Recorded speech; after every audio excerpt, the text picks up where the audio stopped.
पिता के एक फैसले ने बेटों के होश उड़ा दिए। कुछ तो उनके हिलने डुलने से और कुछ पति के कराहने की आवाज से एकाएक मालती जी की नींद खुल गई। हाथ बढ़ाकर टेबल लैंप चलाया और नजर घड़ी पर पड़ी। रात के 3:30 बजे थे। देखा तो गोविंद जी हाथों से सीने को दबाए बार बार होंठ भींचते हुए छटपटा रहे थे और शरीर पसीने से भीगा हुआ था। घबराकर पूछा, बहुत दर्द है क्या? उत्तर में उन्होंने बस सिर हिला दिया। मालती जी ने तुरंत अपने अभिन्न मित्र और फैमिली डॉक्टर अवस्थी को फोन किया, जो 4 घर दूर ही रहते थे। तुरंत ही वे पत्नी कमला के साथ दौड़े आए। गोविंद जी को देखकर उनको अटेंड करने लगे और पत्नी को पास के ही एक अस्पताल में एम्बुलेंस के लिए फोन करने को कहा। फिर उस अस्पताल के वरिष्ठ हृदय रोग विशेषज्ञों को फोन कराया। डॉक्टर अवस्थी, जो स्वयं एक अच्छे फिजिशियन थे, उस अस्पताल के विजिटिंग डॉक्टर भी थे, मन ही मन स्थिति की गंभीरता को समझ रहे थे, लेकिन एक दूसरे को हिम्मत रखने को कह रहे थे। शीघ्र ही एम्बुलेंस आ पहुंची। जल्दी ही गोविंद जी को एम्बुलेंस में डाला गया और सब अस्पताल चल पड़े। वहां सब तैयार था। जाते ही उनको आईसीयू में ले गए और उपचार की प्रक्रिया आरंभ हो गई। कुछ देर के बाद डॉक्टर अवस्थी के साथ अस्पताल के डॉक्टर भी बाहर आए और मालती जी से बोले, देखिए मैडम, आपको बहुत हिम्मत से काम लेना होगा। बड़ा मैसिव अटैक है। यह तो डॉक्टर अवस्थी थे जो आपके पति को अस्पताल तक ले आए। नहीं तो ऐसी हालत में तो मरीज का अस्पताल तक पहुंचना भी नामुमकिन होता है। सुनकर मालती जी ने एक बार कृतज्ञता भरी नजरों से डॉक्टर अवस्थी को देखा। कुछ बोल न सकी। उनके पैरों तले से जमीन खिसक गई। आंखों के आगे अंधेरा छा गया और अगर कमला जी को उनको न थाम लेती तो शायद वहीं गिर जाती। डॉक्टर अवस्थी जाकर पानी ले आए। थोड़ा पानी पीने के बाद कुछ संभली तो डॉक्टर ने आगे कहा, आपको धीरज रखना होगा। अगले 72 घंटे बहुत भारी हैं। यह समय ठीक ठाक निकल जाए तो कुछ आशा हो सकती है, नहीं तो कुछ भी हो सकता है। आप अपने बच्चों को तो बुला ही लीजिए। और भी किसी को खबर देनी हो तो दे दें। मालती जी कुछ नहीं बोल सकी। चुपचाप अपने पर्स से एक छोटी सी डायरी निकाली जिसमें कुछ जरूरी फोन नंबर थे और अवस्थी जी को दे दी। वे अस्पताल के गेट के पास के पीसीओ से फोन करने चले गए। कमला जी उनके पास बैठकर धीरे धीरे उनकी पीठ पर हाथ फेरती रही। किसी को भी शब्द नहीं सूझ रहे थे। डॉक्टर अवस्थी ने सबसे पहले बड़े बेटे आकाश को फोन किया, जो टोरंटो में एक जनरल स्टोर चलाता है। सुनकर वे बहुत दुखी हुआ और बोला, अंकल, यहाँ भी बड़ी समस्या है। रूबी की कॉलेज की परीक्षा चल रही है। गुन्नू के पैर में फ्रैक्चर हुआ है और इस स्टोर में जो हेल्पर है वह भी छुट्टी पर गई है। लेकिन आप चिंता नहीं करें, मैं जल्दी ही कुछ व्यवस्था करके पहली फ्लाइट लेकर आ जाऊंगा। फिर डॉक्टर अवस्थी ने दूसरे बेटे अंबर को दुबई में फोन किया। फोन उसकी पत्नी दामिनी ने उठाया और बताया, अंबर तो ऑफिस के काम से शहर से बाहर गए हैं, परंतु आप चिंता नहीं करें, मैं अभी उनको फोन करती हूँ और जैसे ही वापस आएंगे हम घर से निकल पड़ेंगे। तीसरा और आखिरी फोन सुदूर दक्षिण भारत में रह रही बेटी रेखा को किया। फोन उसकी सास ने उठाया और इस ऐसे में फोन करने पर झुंझला उठी। अभी रेखा से बात नहीं हो सकती, वह सो रही है। जब अवस्थी जी ने उनको सारी स्थिति से अवगत कराया तो खींच कुछ कम हुई, लेकिन आवाज की तलखी नहीं गई। देखिए, हमें दुख हुआ ये जानकर, लेकिन रेखा की तबीयत भी कुछ ढीली रहती है आजकल। अभी जगाना ठीक नहीं होगा। क्या हुआ है बिटिया को? घबराकर पूछा अवस्थी जी ने। अरे कुछ घबराने की बात नहीं है, वे माँ बनने वाली है। नलिन तो कंपनी के काम से विदेश गया है। रेखा अकेली ही आ सकेगी। हम कल ही उसको भेजने का इंतजाम करते हैं। फोन करके वापस आए तो देखा कि डॉक्टर मालती जी से बात कर रहा था। मैडम, आपके पति का उपचार तो हो रहा है, आप में से कोई भी उनके पास नहीं जा सकता, तो बेहतर होगा कि आप घर चली जाएं। अगर जरूरत होगी तो हम आपको फोन कर देंगे। डॉक्टर अवस्थी ने भी उनका समर्थन किया और बताया कि सब बच्चों को फोन कर दिया है, पर क्या बात हुई नहीं बताया। आईसीयू के दरवाजे में लगे कांच से एक बार गोविंद जी को देखकर सब घर की ओर चल पड़े। घर पहुंची तो शंभू ने चाय बनाई। थोड़ी सी चाय पीकर वे चुपचाप बैठ गई। किसी भी तरह चैन नहीं था, बस मन ही मन प्रार्थना करती रही कि ये 72 घंटे जल्दी जल्दी बीत जाएं। बच्चे आए तो पिता को अच्छी हालत में देखें। कान फोन पर और आंखें द्वार पर लगी थी। बीच बीच में अस्पताल जाकर उसी कान से पति को देख लेती थी। अभी 56 घंटे ही हुए थे कि अस्पताल के डॉक्टर का फोन मिला कि गोविंद जी की हालत सुधरने लगी है। अगर ऐसा ही होता रहा तो हमें आशा है कि वे जल्दी ही खतरे से बाहर होंगे। ये मालती जी की प्रार्थनाओं का असर था, ये डॉक्टरों के इलाज का, ये नियति का करिश्मा। गोविंद जी की हालत में आशातीत सुधार हुआ। यहाँ तक कि चौथे ही दिन उनको आईसीयू से निकालकर स्पेशल केयर यूनिट में रख दिया गया। यहाँ आईसीयू की सभी सुविधाएं तो उपलब्ध थी, लेकिन वैसे प्रतिबंध नहीं थे। जब शाम को अन्य मरीजों को मिलने के लिए लोग आते थे, तब एक एक करके गोविंद जी को भी देखने की अनुमति मिल गई थी। हालांकि बात करने की अब भी मनाही थी। छठे दिन की दोपहर तक थोड़े थोड़े अंतराल पर सब बच्चे पहुंच गए और शाम को मिलने के समय का इंतजार करने लगे। शाम को जब अस्पताल पहुंचे तो डॉक्टर गोविंद जी को देख रहे थे। मालती जी भी अंदर ही थी। जब डॉक्टर ने सुना कि उनके बच्चे आए हैं तो नर्स को कहकर गोविंद जी का पलंग सिरहाने से थोड़ा ऊंचा कर दिया और मालती जी ने उनके बाल सीधे कर दिए। वे कुछ फ्रेश लग रहे थे। बच्चे जब उनको मिलने अंदर गए तो खुशी के स्थान पर हैरानी हुई। ऊपर से तो यही कहा, ओह पापा जी, हम तो डर ही गए थे जब अंकल का फोन मिला। घबरा रहे थे कि आपको किस हाल में देखेंगे, लेकिन आपको इस तरह देखकर बहुत ही खुशी और तसल्ली हो रही है। लेकिन माता पिता दोनों ने ही देख और समझ लिया कि उनकी आंखें उनके शब्दों का साथ नहीं दे रही। मन के भाव आंखों से प्रकट हो रहे थे कि आप तो अच्छे भले हो, मम्मा ने नाहक हमें डरा दिया और हम सब काम काज छोड़कर दौड़े आए। पिता ने धीरे से मुस्कुराकर हाथ हिलाकर उनका अभिवादन किया।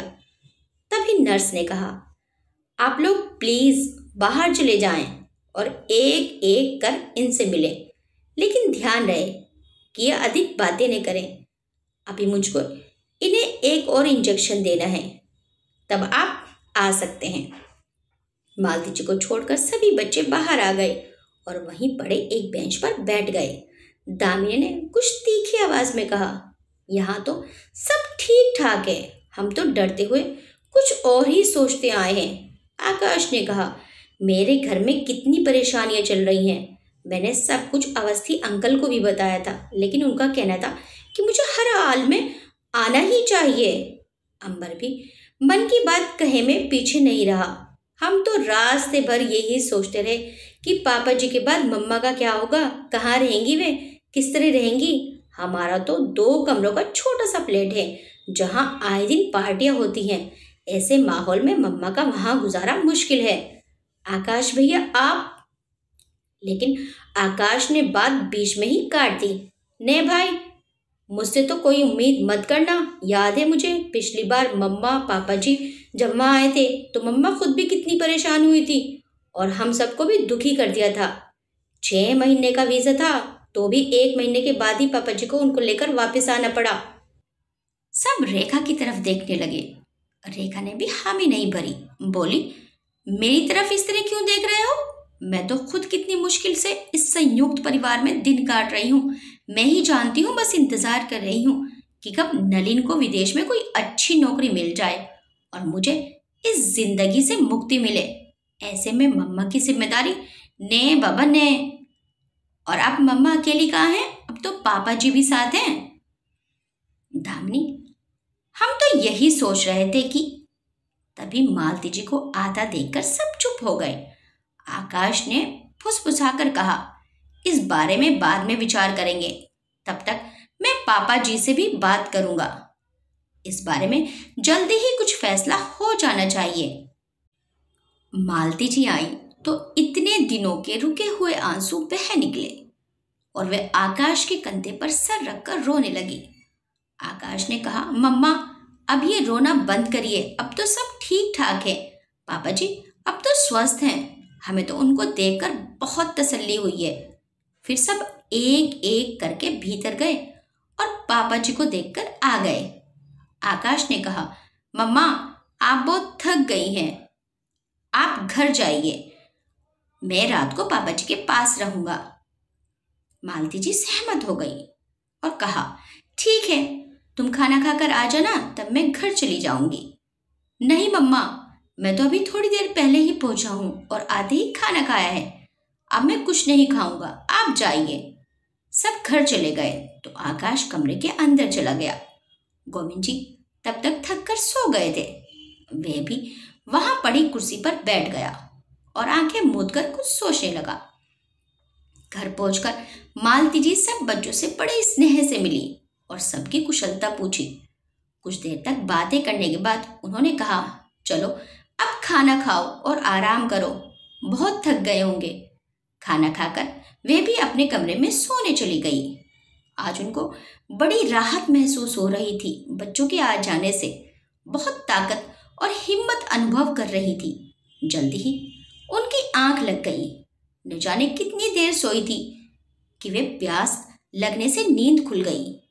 पानी पीने के लिए रसोई की तरफ जा रही थी कि अंबर के कमरे में रोशनी देखकर उधर मुड़ गई। दरवाजे के पास ही पहुंची थी कि भीतर से बातों की आवाज सुनाई दी। रेखा की आवाज थी, भैया अब क्या सोचा है, क्या करना है? उत्तर दामिनी ने दिया, हम तो माज के बारे में चिंतित थे कि वे अकेले कैसी रहेंगी, अब तो दोनों का ही प्रबंध करना होगा। सुनकर चौंक गई मालती जी। अंबर ने कहा, ठीक तो वही होगा जो आकाश भैया ने कहा है। पापा जी को चाहिए कि अब अपनी वसीयत लिख दें, ये घर बेच बाज कर पैसे हमें बांट दें। उनके रहने का इंतजाम किसी ओल्ड एज होम में कर देंगे, वहां उनको अपनी कंपनी भी मिलेगी और हमें भी उनकी चिंता नहीं रहेगी। जो भी खर्च होगा हम मिलकर उठा लेंगे। आज रात आकाश भैया पापा जी से भी बात कर लेंगे। दामिनी ने कहा, ठीक तो है, सब कुछ जितना जल्दी हो जाए अच्छा है, अब तो 13 दिन तक रुकने की भी कोई जरूरत नहीं है। रेखा ने कहा, भैया मेरा हिस्सा भी बराबर होना चाहिए, मेरी सास ने कहकर भेजा है कि जायदाद में तुम्हारा भी हिस्सा है, लेकर ही आना। मालती जी से और सुना नहीं गया। यही हमारे बच्चे हैं जिनके पालन पोषण पढ़ाई लिखाई पर हमने अपना पेट काट कर पैसे लगाए और ये अपने पैरों पर खड़े होकर अपना जीवन आराम से चलाएं और बुढ़ापे में हमको सहारा दें। अब जब ये अपने जीवन में सुखी हैं, खुश हैं, तो इनकी नज़र इस मकान और हमारी जमा पूंजी पर है। हमको ओल्ड एज होम में भेजने की इच्छा है। क्या इसी दिन के लिए लोग संतान की इच्छा करते हैं? पैर घसीटती हुई अपने कमरे में आ गई। प्यास से गला सूख रहा था, जीभ में कांटे उगाए थे, लेकिन न तो पानी की इच्छा रही थी और न ही रसोई जाने तक की हिम्मत। ध्यान बार बार पति की ओर ही जाता था। हे भगवान, आकाश ने अगर यही बातें अपने पिता से कही होंगी तो उन पर क्या बीती होगी। वे डर गई कि जो अनहोनी इतने भारी दिल के दौरे से नहीं घटी, वह इस आघात से न घट जाए। वह अपने पति की सलामती के लिए ईश्वर से प्रार्थना करती रही। रात कैसे बैठे बैठे ही बीत गई पता नहीं चला। सुबह हुई तो नहा धोकर पूजा की। आज तो पूजा में भी मन नहीं लग रहा था। बस पति को सकुशल देखने की कामना और प्रार्थना करती हुई अस्पताल की ओर चल पड़ी। जाकर देखा, सामने स्टूल पर पैर फैलाए आकाश सो रहा था। गोविंद जी की आंखें खुली थी। वे वीरान सी आंखों से छत की ओर टकटकी लगाए देख रहे थे। घबरा गई वे यह सब देखकर। धीरे से उनको छुआ तो वो चौंक पड़े। क्या हुआ, इतनी जल्दी जाग गए? जागा क्या? मुझे तो रात भर नींद ही नहीं आई। तो डॉक्टर से कोई दवाई क्यों नहीं ले ली? नहीं मालती, उसका कोई असर नहीं होता। मालती जी समझ गई कि यहाँ भी बेटे ने डंक मार दिया है। चाय लाई हूँ, पियोगे? अपने लिए भी लाई हो ना? आओ एक साथ पीते हैं। मालती जी ने 2 कपों में चाय डाली और सहारा देकर पति को उठाया। दोनों चाय पी ही रहे थे कि आकाश भी उठ गया। अरे मम्मा, आप कब आई? पता ही नहीं लगा। अभी अभी आंख लगी थी। हाँ बेटा, मैं भी अभी आई हूँ। तुम्हारा कल इतना लंबा थका देने वाला सफ़र था। फिर मरीज के साथ रात भर जागना बहुत मुश्किल होता है। अब मैं आ गई हूँ, तुम घर जाकर आराम करो। चाय पियोगे? नहीं मम्मा, घर जाकर फ्रेश होकर ही कुछ खाऊंगा पीऊंगा। मालती जी को लगा कि वे जल्दी ही घर जाना चाहता है ताकि अपने भाई बहन के साथ सारी बात बांट सके। वे जाने लगा तो गोविंद जी ने कहा, बेटा आकाश, बहुत बहुत धन्यवाद। तुमने तो मेरी आंखें खोल दी हैं। मुझे तो कभी वसीयत करने का और मकान बेचने का ख्याल ही नहीं आया। आज अवस्थी अंकल को कहना कि वकील को लेकर यहीं आ जाएं। तुम्हारी सलाह मानकर मैं आज ही अपनी वसीयत लिखवा दूंगा। जी पापा जी, कहकर वे तेजी से दरवाजे की तरफ मुड़ा। मालती जी को लगा कि वे जल्दी से जाकर अपनी उपलब्धि के बारे में सबको बताना चाहता है। इसके बाद कोई कुछ नहीं बोला, बस एक दूसरे का हाथ पकड़े बैठे रहे। स्पर्श से ही एक दूसरे से अपनी भावनाएं बांटते रहे। दोपहर को जब अवस्थी जी वकील साहब के साथ आए तो गोविंद जी से बोले, ये तुम क्या कर रहे हो? अभी तो जरा अच्छे हुए हो। वसीयत लिखने की इतनी जल्दी क्या है? अभी तो बच्चे आए हैं, थोड़ा ठीक हो जाओ, घर चलकर लिखवा लेना। गोविंद जी ने कहा, जल्दी है भाई, मुझे जल्दी है। तुम मेरी जल्दी नहीं समझ सकोगे। किस्मत वाले हो जो तुम्हारी कोई संतान नहीं है। अवस्थी जी ने मालती जी को कुछ कहना चाहा तो उन्होंने भी इशारे से उनको रोककर इतना ही कहा, भाई साहब, उनको मत रोकिए। जो भी करना चाहते हैं ठीक है, कर लेने दीजिए। अवस्थी जी भी चुप हो गए और गोविंद जी लिखवाने लगे। शाम के समय सारे बच्चे जब अस्पताल के कमरे में आए तो गोविंद जी पलंग की पीठ का सहारा लेकर बैठे थे। डॉक्टर अवस्थी, कमला जी, वकील साहब, सभी को मौजूद देखकर चारों बच्चे अपनी खुशी छुपा नहीं सके कि ये सब इतनी आसानी से और इतनी जल्दी हो गया। गोविंद जी कुछ ऊंची आवाज में बोले, मैं अपने प्यारे बच्चों का बहुत आभारी हूँ जो मेरी बीमारी की खबर सुनकर अपने अपने घर और काम छोड़कर दौड़े आए। अब मैं ठीक हूँ, इसलिए तुम सब अब वापस जा सकते हो। आकाश ने कल रात मुझे बहुत अच्छी बात सुझाई जो अब तक मेरे दिमाग में नहीं आई थी। मुझे ये भी समझ आया कि ये केवल आकाश की नहीं, अभी तो मेरे सभी बच्चों की इच्छा है। तो उनकी इस इच्छा और सलाह का मान रखते हुए आज मैंने अपनी वसीयत लिखवा दी है, जिस पर गवाह के रूप में मेरे मित्र डॉक्टर अवस्थी और अस्पताल में मेरी देखभाल कर रहे डॉक्टर गुप्ता ने हस्ताक्षर कर दिए हैं। वकील साहब, आप इनको मेरी वसीयत सुना दें और तीनों बच्चों को एक एक कॉपी दे दें। कुछ उत्तेजना के कारण और कुछ जोर से बोलने से वे थक गए थे और उनकी सांस फूलने लगी थी। डॉक्टर अवस्थी ने उनको लिटा दिया और मालती जी उनका माथा सहलाने लगी। वकील साहब वसीयत पढ़ने लगे। बच्चे सांस रोककर सुनने लगे। मैं गोविंद लाल गुप्ता, सुपुत्र श्री देवी दयाल गुप्ता, अपने पूरे होशो हवास में बिना किसी दबाव या प्रतिबंध के ये वसीयत लिख रहा हूँ कि मेरी सारी धन संपत्ति मेरी स्वयं की अर्जित की हुई है। इस पर केवल मेरी पत्नी मालती गुप्ता का ही अधिकार है, जिन्होंने जीवन की इस लंबी यात्रा में सदा मेरा साथ निभाया है और प्रत्येक स्थिति में मेरी ताकत बनकर मुझे सहारा दिया है और संभाला है। और किसी का इस संपत्ति में कोई हिस्सा नहीं है। अपने तीनों बच्चों को उनका हिस्सा उनकी पढ़ाई लिखाई और शादियों में खर्च करके जेवर और घर बसाने के लिए जरूरी धन के रूप में मैं दे चुका हूँ। अब उनको कुछ भी नहीं देना है। रहा ये मकान, तो इसको मैंने और मेरी पत्नी ने बड़े अरमानों से बनवाया है, ठीक उसी तरह जैसे कोई पक्षी एक एक तिनका चुनकर अपना घोंसला बनाता है।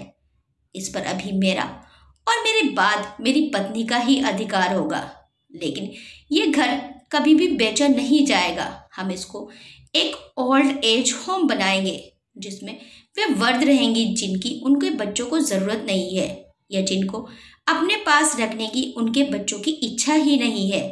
न तो उन बच्चों के पास अपने बूढ़े माता पिता के लिए कोई समय है, न जगह और न पैसा। पढ़ लेने के बाद वकील साहब ने एक एक कॉपी तीनों बच्चों को दे दी। अवस्थी जी, कमला जी और वकील साहब एक साथ कमरे से निकल गए। बच्चों के चेहरे का रंग उड़ गया। मैं तो समझ ही नहीं पा रहे थे, करें तो क्या करें और कहें तो क्या। गोविंद जी उनकी तरफ पीठ फेर कर लेटे रहे और मालती जी उनके सिरहाने खड़ी थी। अंबर, आकाश और रेखा उनको कुछ कहने को उनकी तरफ बढ़े तो मालती जी ने कहा, बेटा आपको देर हो रही है, अब जाओ। हारे हुए जुआरी की तरह चारों अपने पैर घसीटते हुए बाहर निकल आए और चल पड़े उस मकान की ओर जिसे अभी अभी उनके पिता ने ओल्ड एज होम की संज्ञा दी है। आपको ये कहानी कैसी लगी हमें कमेंट करके ज़रूर बताइएगा। वीडियो अच्छी लगी तो वीडियो को लाइक शेयर सब्सक्राइब करना मत भूलिएगा। मिलते हैं next time. Till then bye bye.